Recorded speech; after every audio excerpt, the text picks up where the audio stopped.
Dengan mempelajari Sirah Nabawiyah, maka makin menambah kecintaan kepadanya. Semoga yang subscribe juga dimudahkan jalannya menuju surga. Silahkan tekan tombol like supaya postingan ini semakin tersebar. Dan tulis doa serta hajat pemirsa di kolom komentar. Semoga semakin banyak yang mengaminkan, maka semakin cepat terkabul. Nabi Sulaiman alaihi salam adalah manusia terkaya sepanjang sejarah kehidupan manusia di muka bumi. Dalam beberapa kitab suci seperti Al-Quran, Alkitab, dan Injil, Nabi Sulaiman alaihi salam dijelaskan sebagai manusia terkaya yang pernah hidup di muka bumi. Tidak ada satupun manusia yang bisa mengalahkan total kekayaannya hingga hari kiamat tiba. Para arkeolog telah menemukan situs peninggalan sejarah Islam yang mengungkap total kekayaan Nabi Sulaiman alaihi salam. Ernst bin Yosef, seorang profesor dari Tel Aviv University, seorang peneliti, ia menyatakan bahwa 3000 tahun yang lalu Nabi Sulaiman alaihi salam diperkirakan memiliki kekayaan senilai 2,2 triliun US dollar. Apabila dikonversikan dengan nilai mata uang rupiah, maka nilainya setara dengan 32.891.870 triliun rupiah. Nilai itu berkali-kali lipat lebih banyak dari total kekayaan negara Indonesia yang hanya mencapai 11.454 triliun per 30 Desember 2021. Nabi Sulaiman alaihi salam memiliki beberapa mukjizat. Di antaranya adalah dapat berbicara dengan bahasa binatang. Beliau dapat memerintah mereka untuk melakukan sesuatu. Beliau juga dapat mengendalikan besar kecilnya tekanan angin dan dapat mengatur ke arah mana angin akan berhembus. Sehingga dengan itu Nabi Sulaiman dapat memanfaatkan angin sebagai kendaraannya dan juga kendaraan tentaranya. Nabi Sulaiman juga bisa melunakkan besi dan membentuknya menjadi pakaian perang yang anti tusukan senjata tajam. Nabi Sulaiman juga memimpin para jin. Mereka tunduk dan patuh pada perintah Nabi Sulaiman alaihi salam. Tidak hanya setan, iblis laknatullah yang merupakan makhluk pembangkang dapat dibuat tunduk bertekuk lutut pada perintah-perintah Nabi Sulaiman. Nabi Sulaiman bisa melakukan teleportasi, yaitu berpindah dari suatu tempat ke tempat yang lain dalam waktu singkat. Peristiwa itu dibuktikan dengan pemindahan singgasana Ratu Balqis atas perintah Nabi Sulaiman. Nabi Sulaiman dikenal sebagai raja yang adil dan bijaksana. Nabi Sulaiman diberkahi kecerdasan yang luar biasa untuk menyatu padukan segenap kekuatan yang Allah berikan kepadanya. Ia mengelola dan membawa kerajaannya menjadi kekuatan raksasa yang tak terkalahkan di masanya dengan segenap kemampuan yang dimilikinya. Tentara Nabi Sulaiman adalah tentara terkuat di bumi tanpa ada yang menandingi.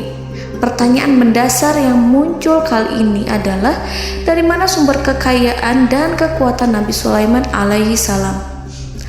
Untuk mendapat jawaban dari pertanyaan itu, simak video ini sampai akhir. Sebelum itu, mari bantu channel ini terus berkembang dengan cara subscribe dan nyalakan tanda loncengnya. Berikan komentar yang positif dan berikan like serta share video ini. Bismillahirrahmanirrahim. Sungguh kami benar-benar telah menganugerahkan ilmu kepada Daud dan Sulaiman. Keduanya berkata, segala puji bagi Allah yang melebihkan kami dari kebanyakan hamba-hambanya yang mukmin. Sulaiman telah mewarisi Daud dan dia berkata, wahai manusia, kami telah diajari untuk memahami bahasa burung dan kami dianugerahi segala sesuatu. Sesungguhnya, semua ini benar-benar karunia yang nyata. Quran Surat An-Naml ayat 15-16. Saudara-saudaraku yang dirahmati Allah, pada ayat di atas disebutkan bahwa Sulaiman telah mewarisi Daud.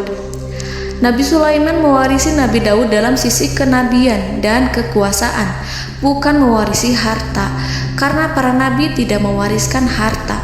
Sebab sepeninggalan mereka, harta para nabi menjadi sedekah bagi orang-orang yang ada di sekitarnya, yaitu orang-orang fakir dan orang-orang yang membutuhkan.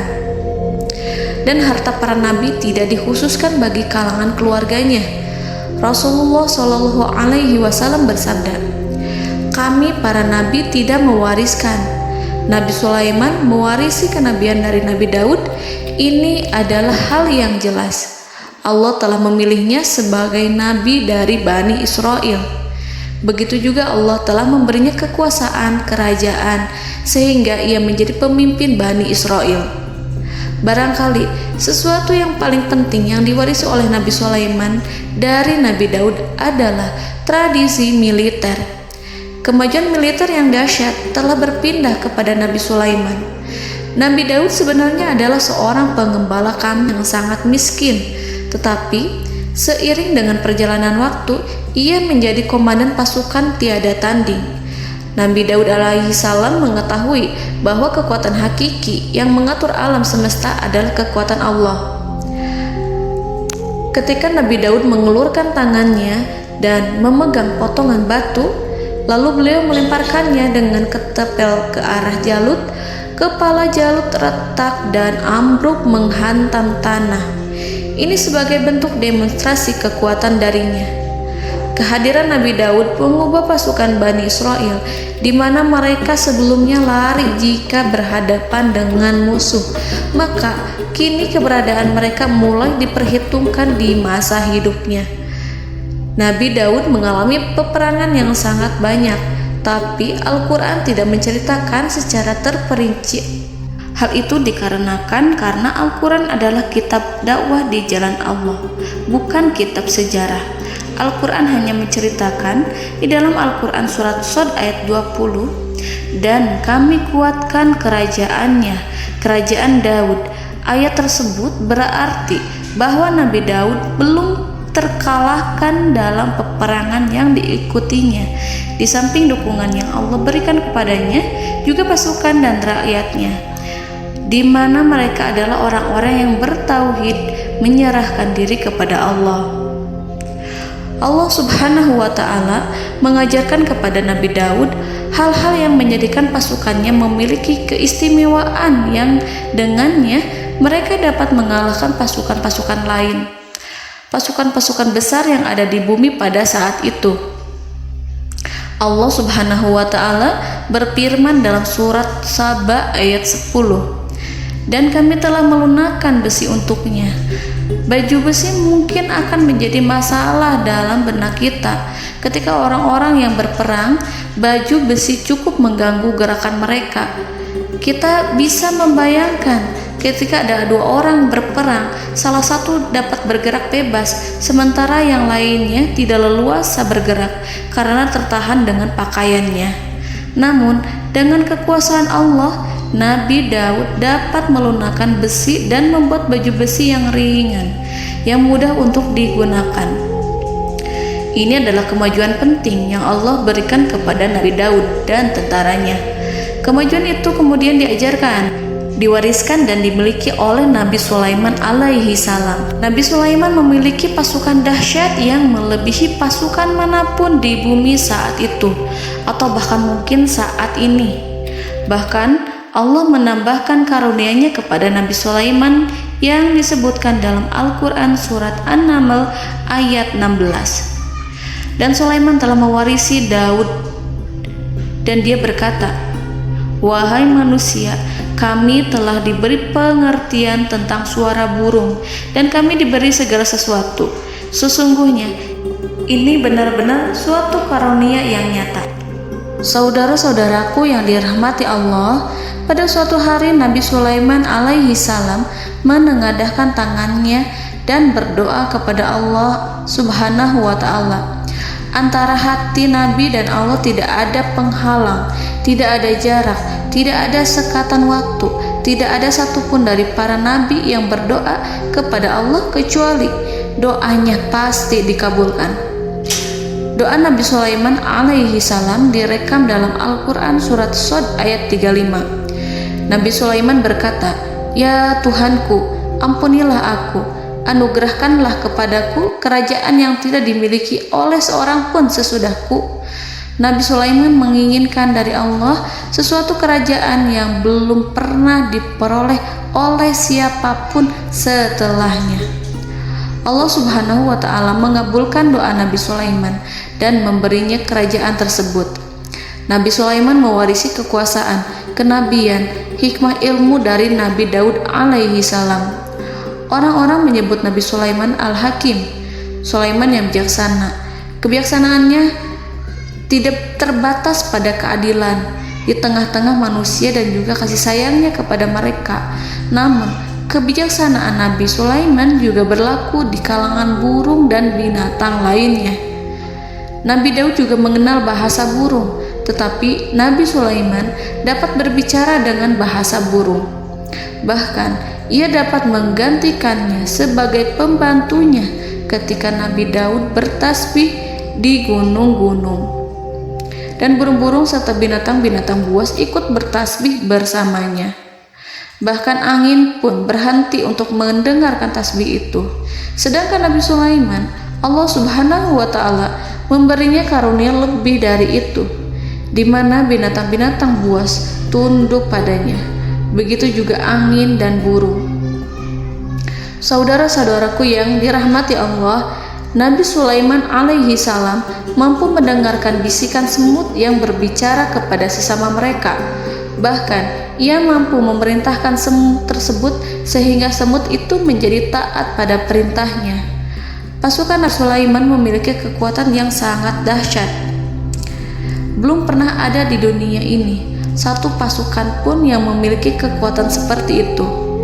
Kekuatan Nabi Sulaiman berasal dari beberapa kombinasi yang sangat mengagumkan, sehingga karenanya ia tidak dapat tertandingi. Kekuatan itu terdiri dari manusia, binatang-binatang, jin, dan lain sebagainya. Kita mengetahui bahwa jin adalah makhluk Allah dan manusia tidak mampu melihatnya atau menghadirkannya atau meminta pertolongan kepadanya.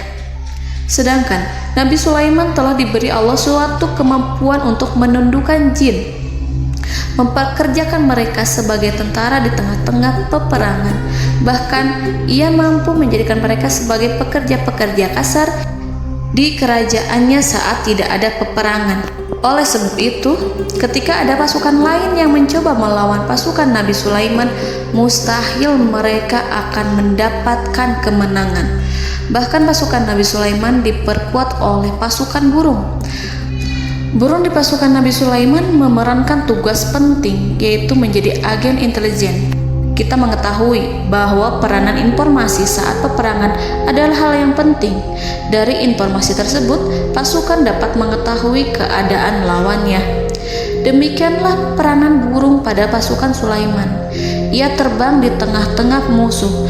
Kemudian, ia kembali kepada Nabi Sulaiman untuk menyampaikan berita tentang keadaan lawannya. Di samping jin dan burung, Allah juga menundukkan angin untuk Nabi Sulaiman. Nabi Sulaiman dapat memerintahkan angin dan ia mampu untuk menaiki angin tersebut. Dalam Al-Quran surat Shad ayat 36-40, Allah Subhanahu wa Ta'ala berfirman, "Kami tundukkan kepada angin yang berhembus dengan baik menurut kemana saja yang dikehendaki Sulaiman. Dan kami tundukkan pula kepadanya setan-setan, semuanya ahli bangunan dan penyelam, dan setan yang lain yang terikat dalam belenggu. Inilah anugerah kami, maka berikanlah kepada orang lain atau tahanlah untuk dirimu tanpa perhitungan, dan sesungguhnya dia mempunyai kedudukan yang dekat pada sisi kami dan tempat kembali yang baik." Saudara-saudaraku yang dirahmati Allah, Allah Subhanahu wa Ta'ala juga memberikan kemampuan yang tak seorang pun dari para nabi mendapatkannya, yaitu kemampuan untuk memerintah setan. Setan adalah salah satu bagian dari jin. Ia adalah kelompok yang celaka dari bangsa jin. Kelompok ini sebenarnya tidak mampu dikuasai oleh manusia, bahkan jin yang soleh tidak dapat mengatur setan. Adapun Nabi Sulaiman, Allah telah memberinya kekuasaan untuk menundukkan setan dan mempekerjakannya, bahkan mengikatnya dengan rantai serta menghukumnya jika ia menentang pada perintahnya. Setan membangun untuk Sulaiman istana-istana, patung-patung dan alat-alat perang. Bahkan setan-setan itu menyelam ke dasar lautan untuk mengeluarkan permata dan yakut untuk Sulaiman. Jika di antara setan yang menentang perintahnya, maka Nabi Sulaiman alaihi salam mengikatnya dengan rantai. Ini semua menunjukkan kekayaan Nabi Sulaiman dan kekuasaannya, di mana ia mampu mengatur banyak makhluk di bumi ini. Tentu saja, kemampuan itu semua adalah atas izin dari Allah Subhanahu wa Ta'ala sebagai mukjizat darinya. Allah Subhanahu wa Ta'ala berfirman dalam Al-Quran surat Saba ayat 12, dan sebagian dari jin adalah yang bekerja di hadapannya, di bawah kekuasaannya, dengan izin Tuhannya. Dan siapa yang menyimpang di antara mereka dari perintah kami, maka kami rasakan kepadanya azab neraka yang apinya menyala-nyala. Para jin itu membuat untuk Sulaiman apa yang dikehendakinya, dari gedung-gedung yang tinggi, patung-patung, dan piring-piring yang besarnya seperti kolam, atau periuk yang tetap berada di atas tungku.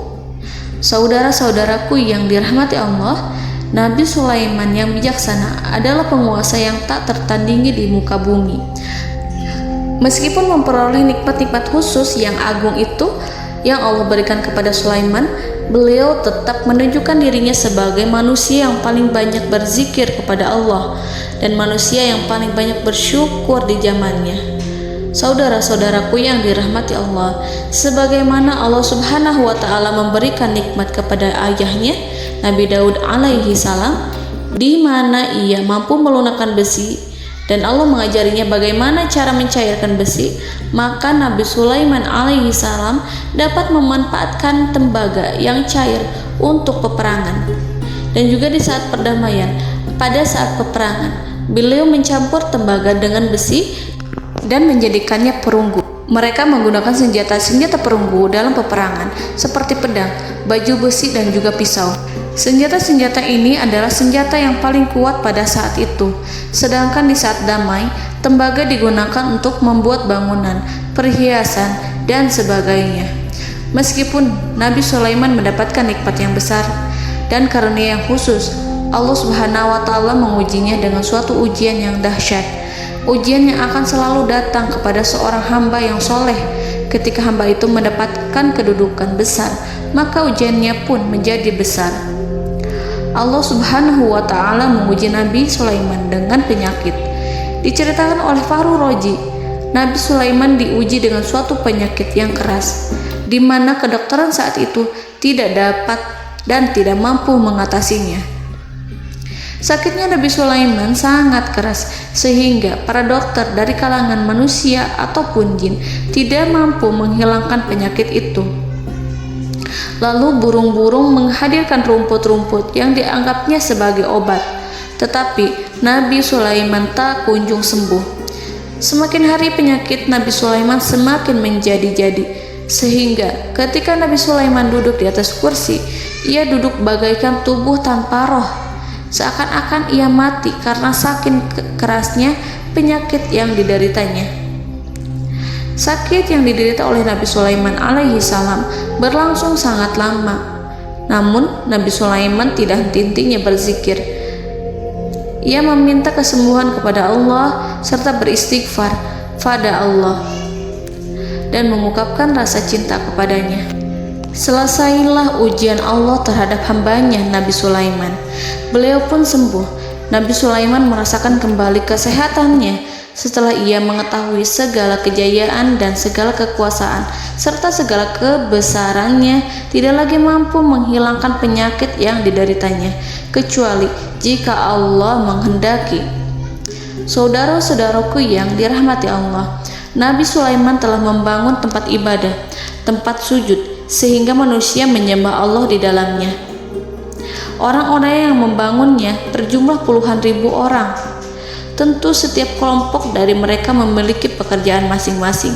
Di antara mereka ada yang mencairkan tembaga, di antara mereka ada yang tukang pahat, ada yang tukang ukir, ada yang membelah batu, ada yang memotong kayu, ada yang mendatangkan rumput-rumput dari Libanon, ada yang mendatangkan emas dan menjadikannya lempengan-lempengan yang mengkilat untuk menutupi kayu, serta untuk melapisi dinding-dinding. Bahkan golongan jin pun membantu membangun tempat tersebut, tentu dengan perintah dan bimbingan Nabi Sulaiman. Mereka membuat patung-patung yang besar, membuat bejana yang besar untuk tempat makan para tentara dan pekerja, yaitu bejana seperti gunung. Karena saking berat dan besarnya, mereka juga membuat tempat-tempat minum yang besarnya seperti kolam. Nabi Sulaiman mengawasi para pekerjanya dan juga mengurusi masyarakatnya, di mana beliau mengenali problem mereka dan berusaha memecahkannya.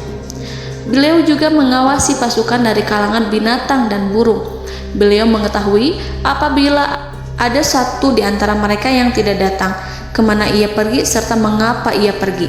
Nabi Sulaiman menguasai pengetahuan itu semua. Nabi Sulaiman bukan hanya mengetahui problem tentara-tentaranya dari kalangan manusia ataupun tentaranya dari kalangan burung, namun ia juga menunjukkan kasih sayang terhadap semut, di mana beliau mendengar bisikannya dan tidak suka untuk menginjaknya.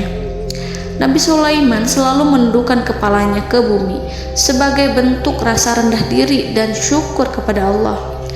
Pada suatu hari, Nabi Sulaiman alaihi salam berjalan di depan tentaranya dan tiba-tiba ia mendengar suara semut yang berkata kepada temannya dari kalangan semut.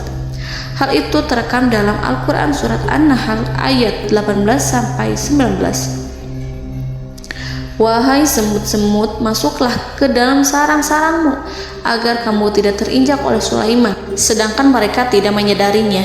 Nabi Sulaiman alaihi salam tersenyum mendengar itu dan ia berdoa, "Ya Allah, ya Tuhanku, berilah aku ilham untuk tetap mensyukuri nikmat-Mu yang telah Engkau anugerahkan kepadaku dan kepada kedua orang ibu bapakku, dan untuk mengerjakan amal soleh yang Kau ridhoi, dan masukkanlah aku ke dalam rahmat-Mu, ke dalam golongan hamba-hamba-Mu yang soleh." Saudara-saudaraku yang dirahmati Allah, meskipun Nabi Sulaiman mendapatkan kekuasaan dan memiliki tentara yang besar, namun beliau menunjukkan kasih sayang terhadap bangsa semut. Beliau mendengarkan bisikannya dan melihat semut yang ada di depannya. Oleh karena itu, tak mungkin baginya untuk menginjak golongan semut itu. Nabi Sulaiman bersyukur kepada Allah telah memberinya nikmat, yaitu nikmat rahmat dan kasih sayang. Di samping itu, Nabi Sulaiman alaihi salam adalah orang paling kaya di dunia. Istananya terbuat dari kayu gaharu yang memiliki wangi harum. Istananya terbuat dari emas yang terkadang dari kristal. Beliau juga memiliki kursi besar yang terbuat dari emas dan permata. Istana Nabi Sulaiman merupakan istana yang paling besar di dunia. Nabi Sulaiman menggunakan pakaian dari emas dan permata. Meskipun demikian, Nabi Sulaiman tetap menunjukkan sebagai hamba yang berserah diri dan rendah diri di hadapan Allah Subhanahu wa Ta'ala, dan sederhana di depan manusia. Nabi Sulaiman yang merendahkan diri di hadapan Allah, ia selalu sujud kepada Allah sebagaimana ayahnya yang selalu bertasbih pada Allah. Nabi Sulaiman selalu melantunkan lagu-lagu cinta ilahi dan hanya memuji Allah Subhanahu wa Ta'ala. Pada suatu hari, Nabi Sulaiman alaihi salam mengeluarkan perintah kepada pasukannya untuk bersiap-siap. Kemudian Nabi Sulaiman keluar dan memeriksa pasukannya satu demi satu. Kelompok yang pertama adalah kelompok manusia. Nabi Sulaiman memperhatikan kesiapan mereka. Lalu Nabi Sulaiman mengeluarkan perintah-perintah kepada mereka. Kemudian Nabi Sulaiman memeriksa kelompok jin dan menyampaikan perintahnya kepada mereka. Beliau memenjarakan jin yang tampak bermalas-malasan saat bekerja. Lalu beliau memeriksa binatang dan berkata kepada mereka, apakah mereka sudah makan dengan baik, apakah mereka tidur dengan nyenyak, apakah ada yang mengadu pada mereka, misalkan karena penyediaan suatu ataukah karena makanan yang tidak layak? Apakah ada di sana yang sakit dan lain sebagainya? Semuanya diperiksa oleh Nabi Sulaiman. Ketika Nabi Sulaiman merasa puas dengan semuanya, Nabi Sulaiman memasuki tenda tempat berkumpulnya para burung. Nabi Sulaiman alaihissalam kemudian memasuki tenda tersebut, mengamati keadaan di sekitarnya, sehingga beliau mengetahui bahwa ada satu burung yang tidak hadir, yaitu burung hudhud. Nabi Sulaiman berkata yang diabadikan dalam Quran surat An-Naml ayat 20. Mengapa aku tidak melihat burung hudhud? Burung-burung yang lain tampak terdiam sebagai penghormatan, dan mereka mendengarkan apa yang akan dikatakan pemimpin mereka. Nabi Sulaiman mengarahkan pandangannya pada semua burung dan tidak menemukan burung hudhud di antara mereka. Tak seekor burung pun yang mengetahui keberadaannya. Burung hudhud absen pada apel wajib kali ini. Nabi Sulaiman mulai menampakkan kemarahannya.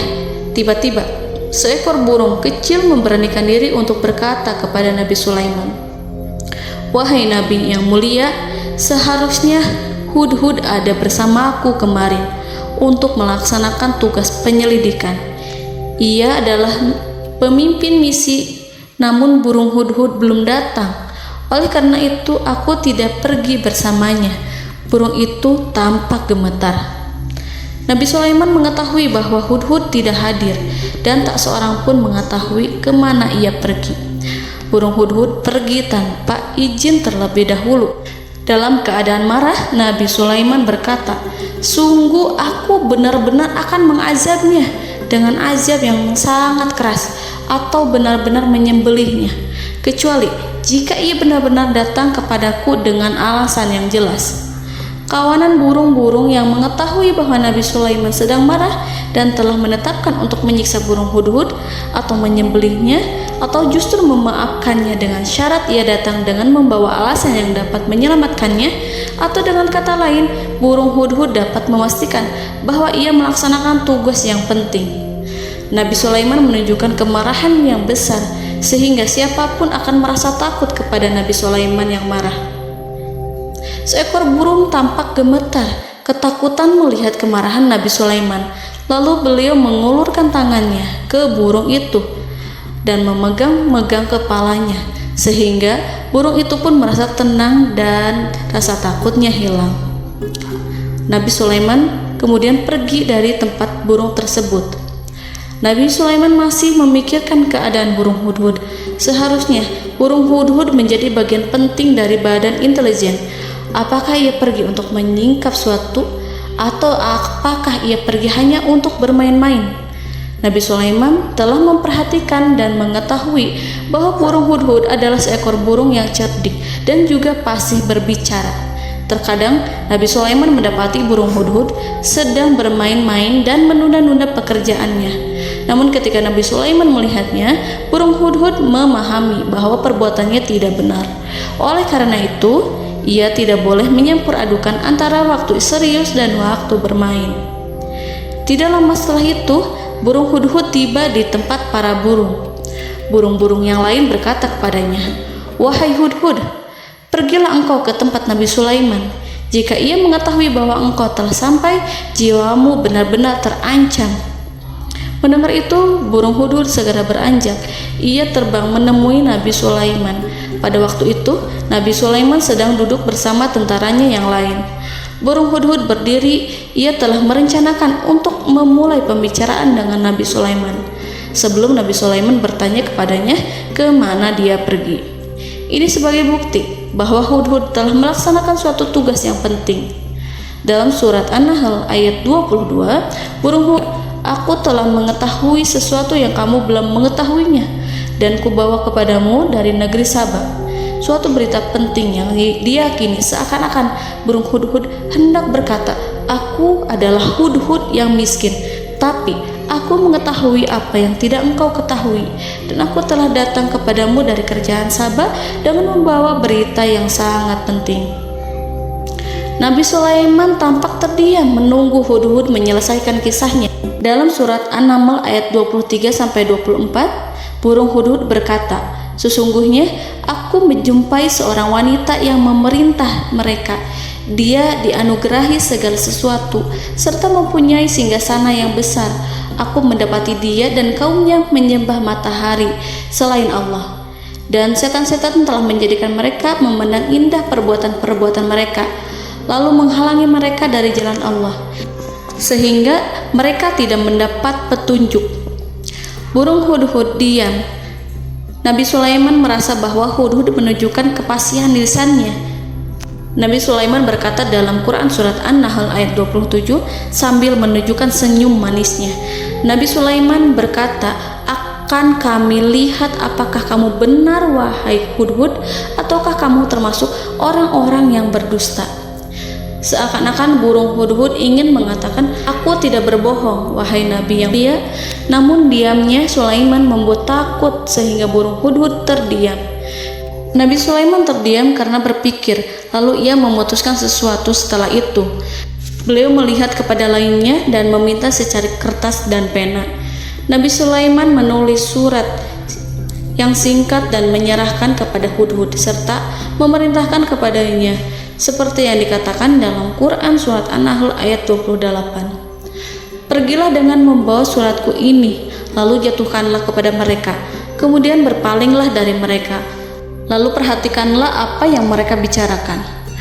Al-Quranul Karim hanya menceritakan dalam Al-Quran surat An-Naml bagaimana perginya Hudhud dan bagaimana ia menyerahkan surat itu. Lalu Al-Quran langsung menyebut keadaan kerajaan Balqis yang saat itu sedang membaca surat di depan para pembesar kerajaan dan para menterinya. Dalam Quran surat An-Naml ayat 29-31 berkatalah Balqis, "Wahai pembesar-pembesar, sesungguhnya telah dijatuhkan kepadaku sebuah surat yang mulia. Sesungguhnya surat ini dari Sulaiman, dan sesungguhnya isinya dengan menyebut nama Allah yang Maha Pengasih lagi Maha Penyayang, bahwa janganlah kalian berlaku sombong terhadapku dan datanglah kepadaku sebagai orang-orang yang berserah diri." Saudara-saudaraku yang dirahmati Allah, dalam surat tersebut Nabi Sulaiman menyebutkan supaya mereka menyerahkan diri dan tunduk kepada perintah Nabi Sulaiman. Nabi Sulaiman memerintahkan agar mereka meninggalkan penyembahan terhadap matahari. Nabi Sulaiman tidak mempersoalkan akidah mereka dan tidak memuaskan mereka dengan apapun. Nabi Sulaiman hanya memerintahkan bahwa ia berada di atas kebenaran. Bukankah ia didukung kekuatan yang berlandaskan keyakinan yang dimilikinya? Nabi Sulaiman hanya memerintahkan mereka agar tunduk dan patuh kepadanya. Ratu Sabak menyampaikan surat tersebut di tengah-tengah kaumnya. Dalam Quran surat An-Naml ayat 32 dijelaskan, "Dan berkatalah Balqis, wahai para pembesar, berilah aku pertimbangan dalam urusanku ini. Aku tidak pernah memutuskan sesuatu persoalan sebelum kamu berada dalam majelisku." Saudara-saudaraku yang dirahmati Allah, para pembesar istana Balqis menentang surat tersebut. Isi surat itu membangkitkan kesombongan kaum Sabak, di mana mereka merasa lebih kuat. Mereka mengetahui bahwa di sana ada seorang yang mencoba menentang mereka dan mengisyaratkan peperangan kepada mereka. Lalu ia meminta kepada mereka untuk memenuhi syarat-syaratnya sebelum terjadinya peperangan dan kekalahan. Dalam surat An-Nahl ayat 33, mereka menjawab, "Kita adalah orang yang memiliki kekuatan dan juga memiliki keberanian yang sangat besar dalam peperangan, dan keputusan berada di tanganmu, wahai ratuku. Maka pertimbangkanlah apa yang akan kamu perintahkan." Saudara-saudaraku yang dirahmati Allah, para pembesar kaum Sabak seakan ingin berkata, "Kita siap untuk melaksanakan perang." Tampaknya ratu itu memiliki kebijakan yang lebih baik dari pembesar kaumnya. Surat Sulaiman itu membuatnya berpikir lebih jernih dan lebih berhati-hati. Ia berusaha sebisa mungkin menghindari peperangan. Ratu itu berpikir dalam tempo yang lama. Nama Sulaiman tidak diketahuinya dan ia pun belum pernah mendengarnya. Oleh karena itu, Ratu kaum Sabak tidak mampu mengetahui dan mendeteksi seberapa besar kekuatan Nabi Sulaiman. Boleh jadi Nabi Sulaiman memiliki kekuatan yang dahsyat, sehingga ia mampu memerangi kekuasaannya dan mengalahkannya. Kemudian ratu memperhatikan apa yang ada di sekelilingnya. Ia melihat kemajuan masyarakatnya dan juga kekayaannya. Barangkali ia mengira bahwa Nabi Sulaiman iri terhadap kemajuan dan kekayaannya itu, sehingga Nabi Sulaiman ingin menyerangnya. Setelah mempertimbangkan isi surat Nabi Sulaiman dengan cermat, Ratu Saba memilih untuk tidak bersikap ceroboh dan bodoh. Ratu lebih suka untuk menggunakan bahasa kelembutan. Ia mengirim kepada Nabi Sulaiman suatu hadiah yang besar. Ratu mengira bahwa Nabi Sulaiman seorang yang ambisius, yang boleh jadi ia telah mendengar tentang kekayaan kerajaan Saba. Para utusan pergi dengan membawa hadiah dari Ratu Saba. Ratu berharap agar mereka dapat memasuki kerajaan Nabi Sulaiman dan akan mengetahui kondisi kerajaannya. Saat mereka pulang, Ratu ingin mendengar secara langsung dari mereka tentang bagaimana keadaan kaum Nabi Sulaiman dan pasukannya. Setelah mendapatkan informasi yang cukup, maka Ratu Balqis dapat membuat sesuatu keputusan yang tepat. Ratu menyembunyikan apa yang terlintas dalam pikirannya, lalu ia berbicara kepada pembesar istananya bahwa ia dapat menyingkap niat jahat Raja Sulaiman melalui cara mengirimkan hadiah kepadanya. Ratu lebih memilih cara tersebut dan menunggu reaksi dari Nabi Sulaiman. Ratu berhasil memuaskan para pembesar istana, dan untuk sementara ia menghilangkan ide untuk berperang. Karena para raja jika menyerang suatu desa, maka pemimpin desa tersebut adalah orang yang paling banyak mendapatkan kehinaan. Akhirnya, para pembesar kaumnya merasa puas dengan pikiran Ratu Balqis. Saudara-saudaraku yang dirahmati Allah, dalam surat An-Naml ayat 34-35 dijelaskan, Ratu Balqis berkata, "Sesungguhnya raja-raja apabila memasuki suatu negeri, niscaya mereka akan membinasakannya dan menjadikan penduduknya yang mulia menjadi hina. Dan demikian pula lah yang akan mereka perbuat. Dan sesungguhnya aku akan mengirim utusan kepada mereka dengan membawa hadiah, dan aku akan menunggu apa yang akan dibawa kembali oleh utusan itu." Kemudian sampailah hadiah dari Ratu Balqis kepada Nabi Sulaiman. Para intelijen Nabi Sulaiman memberitahunya bahwa utusan Balqis datang dengan membawa hadiah. Nabi Sulaiman langsung mengetahui bahwa Ratu Balqis itu sengaja mengirim orang-orangnya untuk mengetahui atau untuk mendapatkan informasi tentang kekuatannya. Lalu setelah itu ia akan mengambil keputusan atau mengambil sikap kepada kerajaan Sulaiman. Nabi Sulaiman segera memanggil semua pasukannya untuk berkumpul. Utusan Balqis segera memasuki istana Nabi yang dipenuhi dengan pasukan yang besar bersenjata. Melihat itu, utusan Ratu Balqis tercengang dan terkejut ketika mereka melihat kekayaan yang mereka bawa tidak ada apa-apanya dibandingkan dengan kerajaan Nabi Sulaiman. Hadiah mereka tampak tidak berarti. Emas yang mereka bawa tampak tidak memiliki makna saat mereka memasuki istana Nabi Sulaiman yang terbuat dari kayu-kayu pohon gaharu yang mengeluarkan bau yang harum serta dihiasi dengan emas permata. Para utusan Ratu Balqis berdiri bersama Nabi Sulaiman dan menyaksikan bagaimana Nabi Sulaiman mengendalikan pasukannya. Kemudian mereka mulai berpikir tentang kekuatan dan kualitas pasukan Nabi Sulaiman. Betapa kagetnya mereka ketika melihat di tengah-tengah pasukan itu terdapat singa, burung, dan tentara dari kalangan manusia yang mampu terbang. Mereka pun sadar bahwa mereka di hadapan pasukan yang tiada tandingannya. Selesailah demonstrasi pasukan Nabi Sulaiman. Kemudian para utusan ratu dipersilahkan maju ke tempat hidangan makanan. Para utusan itu sangat terkejut ketika melihat berbagai macam makanan dari penjuru dunia ada di depannya.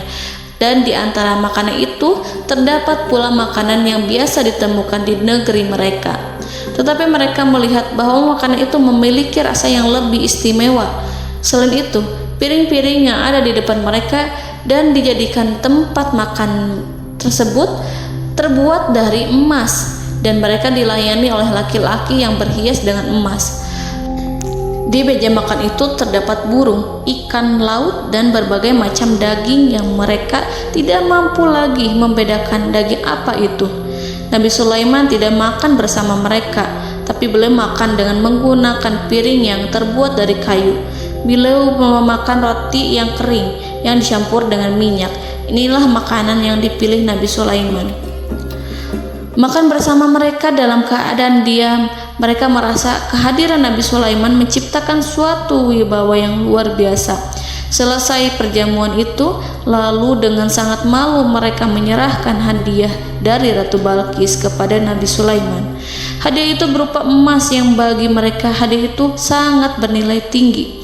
Tapi di sini hadiah itu tampak kecil di hadapan kekayaan-kekayaan Nabi Sulaiman yang sangat mengagumkan. Nabi Sulaiman memperhatikan hadiah dari Ratu Balqis itu dan berkata dalam Quran surat An-Naml ayat 36. Maka tatkala utusan itu sampai pada Sulaiman, Sulaiman berkata, "Apakah patut kamu menolong aku dengan harta? Maka apa yang diberikan Allah kepadaku lebih baik daripada apa yang diberikannya kepadamu. Tetapi kamu merasa bangga dengan hadiahmu." Saudara-saudaraku, Raja Sulaiman menyingkap dengan kata-katanya yang singkat. Itu penolakannya terhadap mereka. Ia memberitahu utusan itu bahwa ia tidak menerima hadiah tersebut.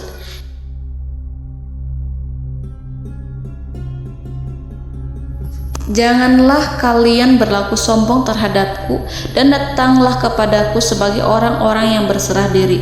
Lalu Nabi Sulaiman berkata kepada mereka dengan pelan. Hal itu diabadikan dalam Quran surat An-Naml ayat 37. "Kembalilah kepada mereka, sungguh kami akan mendatangi mereka dengan bala tentara yang mereka tidak kuasa melawannya, dan pasti kami akan mengusir mereka dari negeri itu, yaitu negeri Saba, dengan terhina, dan mereka akan menjadi tawanan-tawanan yang hina." Saudara-saudaraku yang dirahmati Allah, Nabi Sulaiman kemudian meninggalkan para utusan ratu setelah terlebih dahulu mengancam mereka. Para utusan itu berharap agar Nabi Sulaiman mau menunggu kunjungan Ratu Balqis yang akan membawa misi perdamaian. Akhirnya sampailah para utusan Ratu Balqis ke negeri Saba. Mereka segera menuju istana sang ratu. Mereka memberitahu bahwa negeri mereka sedang ada di ujung tanduk. Mereka menceritakan kepada ratu tentang kekuatan Nabi Sulaiman dan tidak mungkin bagi mereka mampu melawannya. Mereka meyakinkan Ratu Balqis bahwa ia harus mengunjunginya dan melihat sendiri bagaimana kebesaran kerajaan Nabi Sulaiman. Kemudian ratu menyiapkan dirinya untuk pergi menuju kerajaan Nabi Sulaiman. Nabi Sulaiman duduk di kursi kerajaan di tengah-tengah para pembesarnya dan para menterinya serta para komandan pasukannya. Beliau berpikir tentang sosok Ratu Balqis. Nabi Sulaiman mengetahui bahwa Ratu Balqis menuju tempatnya. Balqis dikelilingi rasa takut.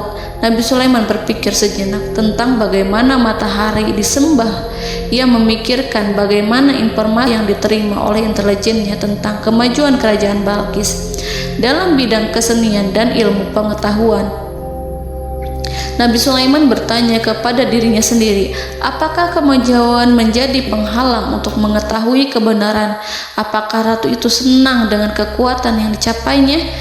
Dan ia membayangkan bahwa kekuatannya adalah segalanya. Dengan kemajuan yang dimilikinya, Nabi Sulaiman ingin membuat kejutan agar ratu mengetahui bahwa Islam yang diyakini oleh Nabi Sulaiman adalah satu-satunya yang mampu mendatangkan kemajuan dan kekuatan yang hakiki, sehingga ia dapat membandingkan antara keyakinannya dalam menyembah matahari beserta kemajuan yang dicapainya dengan keyakinan Nabi Sulaiman beserta kemajuan yang diraihnya. Saudara-saudaraku yang dirahmati Allah, para mata-mata Nabi Sulaiman telah memberitahunya bahwa hal yang sangat disegani dan dikagumi oleh kaum Balkis adalah kerajaan Saba, yaitu singgasana Ratu Balkis. Singgasana itu terbuat dari emas dan batu delima. Singgasana tersebut dijaga oleh penjaga yang sangat disiplin, di mana mereka tidak pernah lalai sedikit pun. Oleh karena itu, sangat tepat apabila Nabi Sulaiman menghadirkan singgasananya di sini, di kerajaannya. Sehingga ketika ratu tiba, maka ia dapat duduk di atasnya. Nabi Sulaiman ingin membuat kejutan kepadanya dan menunjukkan bahwa kemampuannya tersebut yang berlandaskan pada keislaman. Nabi Sulaiman melakukan yang demikian itu dengan harapan agar si ratu tunduk kepadanya. Ide itu terlintas dalam diri Nabi Sulaiman. Lalu ia mengangkat kepalanya dan menoleh kepada anak buahnya. Hal itu diabadikan dalam Quran surat An-Naml ayat 38. Wahai para pembesar, siapakah di antara kamu sekalian yang sanggup membawa singgasananya kepadaku sebelum mereka datang kepadaku sebagai orang-orang yang berserah diri? Saudara-saudaraku, perhatikanlah ungkapan pikiran Nabi Sulaiman tersebut. Semua pemikirannya berkisar tentang keislaman, para penyembah matahari, tentang bagaimana beliau dapat memberikan petunjuk kepada mereka di jalan Allah. Yang pertama menjawab pertanyaan Nabi Sulaiman adalah jin Ifrit. Dalam Quran surat An-Naml ayat 39, berkatalah Ifrit yang cerdik dari golongan jin, aku akan datang kepadamu dengan membawa singgasana itu sebelum kamu berdiri dari tempat dudukmu. Sesungguhnya aku benar-benar kuat untuk membawanya, lagi dapat dipercaya. Nabi Sulaiman berdiri dari tempat duduknya. Setelah 1 atau 2 jam, jin itu berjanji kepadanya untuk menghadirkan singgasana Balkis sebelum itu. Istana Nabi Sulaiman di Palestina, sedangkan istana Balkis terletak di Yaman. Antara singgasana tersebut dengan singgasana Nabi Sulaiman berjarak lebih dari ribuan mil. Barangkali pesawat yang cepat sekalipun yang kita kenal hari ini tidak akan mampu membawa dan mendatangkan istana itu dalam waktu 1 jam. Tetapi masalahnya di sini berhubung dengan kekuatan jin yang serba misterius, Nabi Sulaiman tidak mengomentari sedikit pun terhadap apa yang dikatakan oleh Ifrit. Nabi Sulaiman tampak menunggu tanggapan dari yang lain yang mampu menghadirkan singgasana Balkis yang lebih cepat dari jin Ifrit. Nabi Sulaiman menoleh kepada seorang di sana yang duduk di atas naungan. Hal itu diceritakan dalam Quran surat An-Naml ayat 40. Berkatalah seorang yang mempunyai ilmu dari Alkitab, aku akan membawa singgasana itu kepadamu sebelum matamu berkedip. Maka tatkala Sulaiman melihat singgasana itu terletak di hadapannya, ia pun berkata, ini termasuk karunia Tuhanku untuk menguji aku. Apakah aku akan bersyukur atau mengingkari nikmatnya? Dan barang siapa yang bersyukur, maka sesungguhnya dia bersyukur untuk kebaikan dirinya sendiri. Dan barang siapa yang ingkar, maka sesungguhnya Tuhanku maha kaya lagi maha mulia. Saudara-saudaraku, belum lama seorang yang mempunyai ilmu dari Alkitab menyatakan kalimatnya, sehingga singgasana itu tiba-tiba ada di depan Nabi Sulaiman yang mampu menghadirkan singgasana itu lebih cepat dari kedipan mata. Al-Quranul Karim tidak menyingkap kepribadian seorang yang menghadirkan singgasana itu. Al-Quran hanya menggarisi bahwa orang itu mempunyai ilmu dari Alkitab. Al-Quran tidak menjelaskan kepada kita apakah ia seorang malaikat ataukah manusia ataukah jin. Al-Quran sengaja tidak menyingkap informasi tersebut. Saudara-saudaraku yang dirahmati Allah, setelah melihat singgasana itu, Nabi Sulaiman bersyukur kepada Allah. Ia mulai memperhatikan singgasana sang ratu. Singgasana tersebut merupakan simbol pembangunan dan juga kemajuan, tetapi tampaknya ia hanya sesuatu yang biasa saja jika dibandingkan dengan kekuasaan dan kebesaran ciptaan yang dibuat oleh manusia dan jin di kalangan istana Nabi Sulaiman. Nabi Sulaiman memikirkan dalam tempo yang lama singgasana Ratu Balkis itu. Kemudian beliau memerintahkan agar singgasana itu diperbaiki, sehingga saat Ratu Balkis datang, Nabi Sulaiman akan mengujinya apakah Ratu Balkis dapat mengenali singgasananya ataukah tidak. Dalam Al-Quran surat An-Naml ayat 41, Nabi Sulaiman berkata, "Ubahlah baginya singgasananya, maka kita akan melihat apakah dia mengenal ataukah dia termasuk orang-orang yang tidak mengenalnya." Saudara-saudaraku yang dirahmati Allah, Nabi Sulaiman memerintahkan agar dibangun istana yang akan digunakan untuk menyambut Ratu Balqis. Nabi Sulaiman memilih tempat di laut dan ia memerintahkan agar dibangun suatu istana di mana sebagian besar terdiri dari air laut.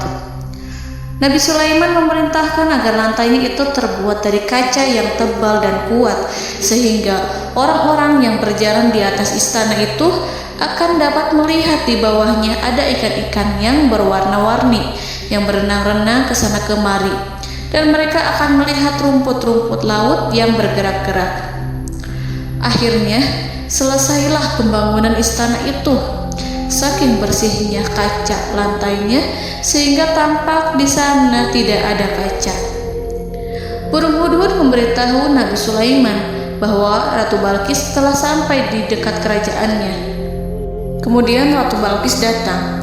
Al-Quran tidak menyebutkan keadaan Nabi Sulaiman saat menyambut Balqis. Namun Al-Quran menunjukkan dua sikap Ratu Balqis ketika pertama kali datang. Yang pertama, bagaimana sikap Ratu Balqis ketika pertama kali melihat singgasananya yang datang mendahuluinya, padahal ia telah meninggalkan pengawalnya untuk setia menjaga singgasana itu. Keadaan kedua adalah keadaan ketika di depan istana yang dibangun untuk menyambut Ratu Balqis. Istana itu penuh dengan permata dan banyak ikan berenang di bawahnya. Dalam Quran surat An-Naml ayat 42 dijelaskan, dan ketika Balqis datang, ditanyakanlah kepadanya, "Serupa inikah singgasanamu?" Balqis menjawab, "Seakan-akan singgasana ini adalah singgasanaku. Kami telah diberi pengetahuan sebelumnya dan kami adalah orang-orang yang berserah diri." Saudara-saudaraku, pada dialek di atas, Balqis melihat singgasananya dan ia tercengang saat mengetahui bahwa itu adalah singgasana miliknya. Namun kemudian ia mulai ragu karena melihat tidak sepenuhnya itu singgasana miliknya. Jika itu benar-benar miliknya, lalu bagaimana ia datang mendahuluinya? Dan bila bukan singgasananya, maka bagaimana Sulaiman dapat meniru sepersis dan seteliti itu? Padahal Sulaiman tidak pernah sekalipun ke kerajaannya. Nabi Sulaiman berkata saat melihat Balqis mengamati singgasananya, "Apakah ini singgasanamu?" Balqis terlihat sangat kebingungan, namun setelah itu ia menjawab, "Sepertinya benar." Nabi Sulaiman berkata, "Kami telah diberi ilmu sebelumnya dan kami sebagai orang-orang muslim." Saudaraku yang dirahmati Allah, melalui pertanyaan Nabi Sulaiman ingin mengisyaratkan kepada Balqis agar ia membandingkan antara keyakinannya beserta ilmu yang dicapainya dengan keyakinan Nabi Sulaiman yang muslim beserta pengetahuan yang telah diraihnya. Penyembahan terhadap matahari dan pencapaian ilmu yang dicapai oleh Ratu Balqis tanpa tidak ada apa-apanya dibandingkan dengan ilmu Nabi Sulaiman dan keislamannya. Nabi Sulaiman telah mendahuluinya dalam bidang ilmu karena keislamannya. Karena itu, sangat mudah baginya untuk mengungguli Balqis dalam ilmu-ilmu yang lainnya. Demikianlah yang disyaratkan dalam pertanyaan Nabi Sulaiman kepada Ratu Balqis. Ratu Saba itu mengetahui bahwa ini adalah singgasananya, di mana singgasana itu datang lebih dahulu daripada dirinya. Beberapa bagian darinya telah diubah saat Balqis masih di perjalanan menuju ke tempat Nabi Sulaiman. Ia berpikir kemampuan apa yang dimiliki Nabi Sulaiman. Ratu Balqis tercengang melihat apa yang disaksikannya, yang berupa buah dari keimanan Nabi Sulaiman dan hubungannya dengan Allah Subhanahu wa Ta'ala. Sebagaimana Balqis juga tercengang ketika melihat kemajuan di bidang ilmu pembangunan, seni, dan ilmu-ilmu yang lainnya. Maka ia tidak lebih kagum lagi saat melihat hubungan yang kuat antara keislaman Nabi Sulaiman dengan ilmunya serta kemajuan yang diraihnya. Dalam Al-Quran surat An-Naml ayat 43 dijelaskan, "Dan apa yang disembahnya selama ini selain Allah mencegahnya untuk melahirkan keislamannya, karena sesungguhnya ia terdahulu termasuk orang-orang yang kafir." Saudara-saudaraku yang dirahmati Allah, berguncanglah dalam benak Balqis ribuan hal ketika melihat keyakinan kaumnya runtuh di hadapan Nabi Sulaiman. Ia menyadari matahari yang disembahnya hanya merupakan ciptaan Allah, dan Allah lah yang menggerakkannya untuk hamba-hambanya. Lalu terbitlah matahari kebenaran dalam dirinya. Hatinya diterangi oleh cahaya baru yang tidak akan tenggelam seperti tenggelamnya matahari. Masa keislamannya hanya menunggu waktu.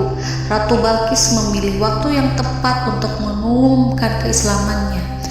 Allah Subhanahu wa Ta'ala berfirman dalam Quran Surat An-Naml ayat 44. Dikatakan kepadanya, masuklah ke dalam istana. Maka tatkala ia melihat lantai istana itu, dikiranya kolam air yang besar dan disingkapnya 2 betisnya. Berkatalah Sulaiman, sesungguhnya ia adalah istana licin yang terbuat dari kaca. Berkatalah Balqis, wahai Tuhanku, sesungguhnya aku telah berbuat zalim terhadap diriku, dan aku berserah diri bersama Sulaiman kepada Allah Tuhan semesta alam. Saudara-saudaraku yang dirahmati Allah, dikatakan kepada Balqis, masuklah ke dalam istana. Ketika ia masuk, maka ia tidak menyaksikan adanya kaca, tetapi ia melihat air, sehingga ia mengira akan bersinggungan dengan air. Lalu ia menyingkapkan sedikit bajunya agar bajunya itu tidak basah. Nabi Sulaiman mengingatkannya tanpa melihatnya agar ia tidak khawatir terhadap pakaiannya, karena pakaiannya tidak akan basah sebab di sana tidak ada air. Itu sekedar kaca yang halus, yang saking halusnya sehingga ia tidak tampak. Pada kesempatan itulah Balqis mengumumkan keislamannya yang mengakui kelalimannya, dan ia menyatakan menyerahkan diri kepada Nabi Sulaiman dan kepada Allah Tuhan semesta alam. Lalu kaumnya pun mengikutinya dan mereka memeluk Islam.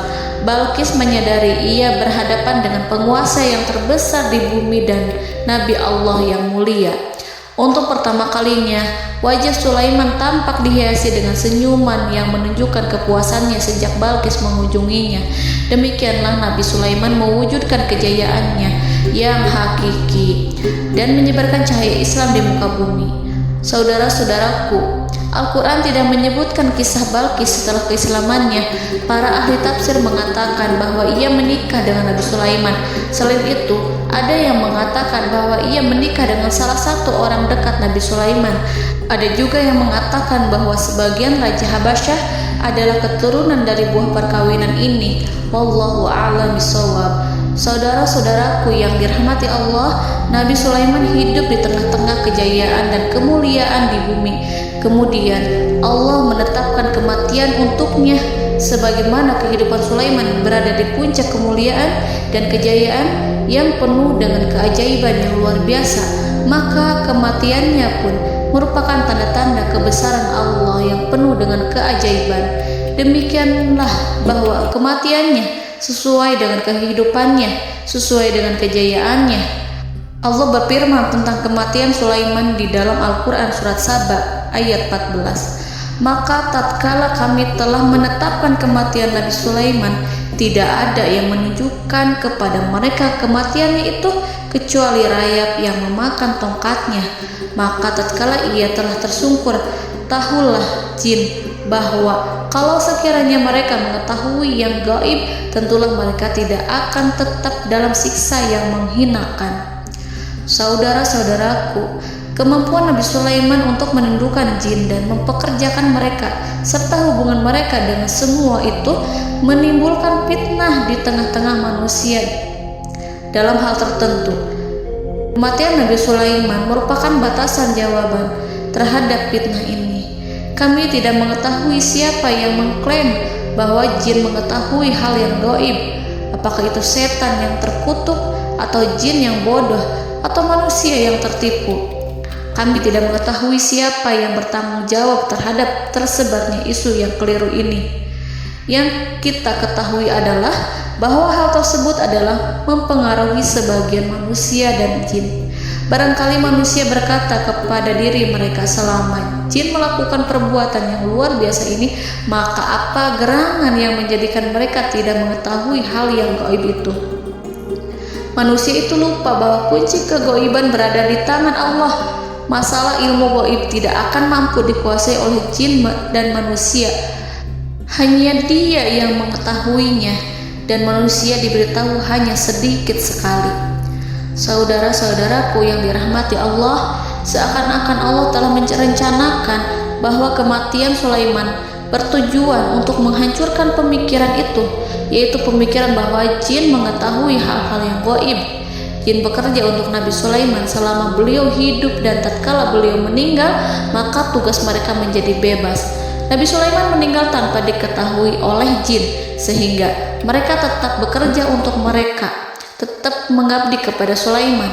Seandainya mereka mengetahui hal yang gaib, niscaya mereka tidak akan meneruskan pekerjaan mereka. Saudara-saudaraku, pada suatu hari Nabi Sulaiman memasuki mihrabnya untuk itikaf ibadah dan beribadah kepada Allah. Tak seorang pun yang berani mengganggu khalwatnya. Mihrab Sulaiman terletak di puncak gunung dan dindingnya terbuat dari permata. Pada suatu hari Nabi Sulaiman duduk bersandar pada tongkatnya, dan ia tampak tenggelam dalam tafakur.